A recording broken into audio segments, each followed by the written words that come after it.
How to fix intelppm.sys. Blue screen error on Windows 10/8/7. To fix intelppm.sys. Blue screen error on Windows PC, try, 1. Set the starts value to 4. Location, hkey_local_machine \system \current control set \services \intel. 2. Run the following command.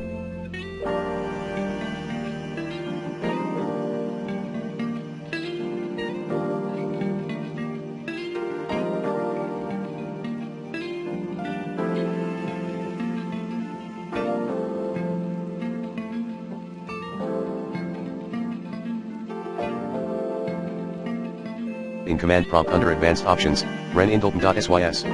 intelppm.sys.bach. 3.